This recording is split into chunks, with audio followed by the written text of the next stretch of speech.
किमान या शिक्षक मंडळींना हे माहित आहे की तुम्ही कोणत्या गावचे आहे, कोणत्या गल्लीत राहता, कुठं राहता, आई काय करते, वडील काय करते हे माहित असतं.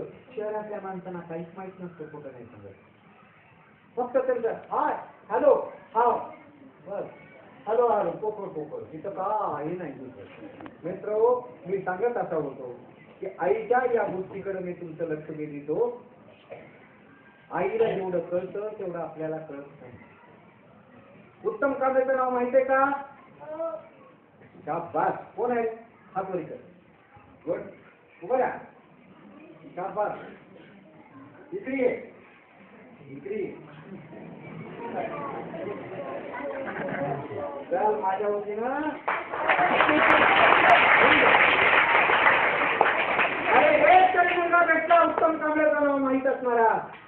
अखिल भारतीय मराठी साहित्य संमेलनाचा अध्यक्ष उत्तम कांबळे. सकाळचा संपादक होता. आताही दर रविवारच्या सकाळमध्ये तो लिहित असतो. ते असते सप्तरंगामध्ये रविवारचा सकाळ बघा तुम्ही. वाचायला जरा लक्ष द्या. गंमत अशी आहे, उत्तम कांबळे म्हणतो आई समजून घेताना. पुस्तकाचं नाव आहे आई तुला समजून घेताना. 80 रुपयाचं पुस्तक आहे. 80 रुपयाचं. जास्त नाही किंमत. तेवढं घ्या पुस्तक. तो म्हणतो आई आधी अनंत आहे. आईला काय समजून घेऊ शकतो मी? नाही ना. अरे विहिरीचा तळ शोधता येईल पण आईच्या अंतःकरणाचा तळ नाही शोधता येत नाही.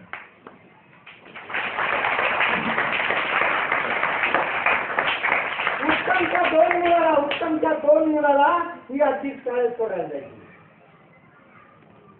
पोराचं नाव 4 वार. Elastic. My father is very, very fantastic.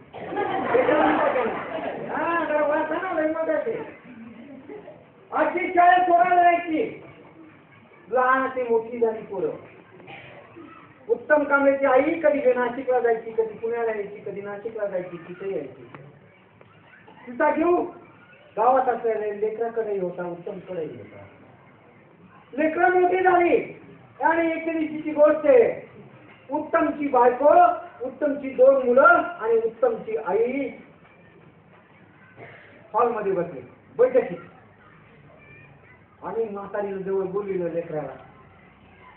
माय 4 वार लई मोठा झाला. मोठी आजी ना आता कोणत्या वर्गात शिकतो? त्यानं सांगितलं मी 6वीला शिकतो. 6th standard. उत्तम कांबळे आणि म्हणाली उत्तम काय म्हणाले या पोरगा? आणि एवढं मोठं झालंय काही मला म्हणून तरी जातो.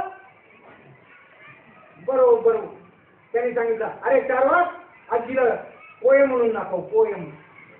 तो म्हणाला twinkle twinkle little star how I wonder what you are. Humpty Dumpty डॅडॉल. तो म्हणायला लागला. आजी म्हणाली आता आणि उठला आणि हे पोरगं काय म्हणायला लागलं? अगं आई इंग्रजी शाळेत जात.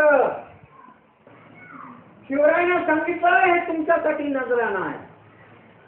अतिशय देखणी दैदिप्यमान आणि सुंदर अशी ती स्त्री.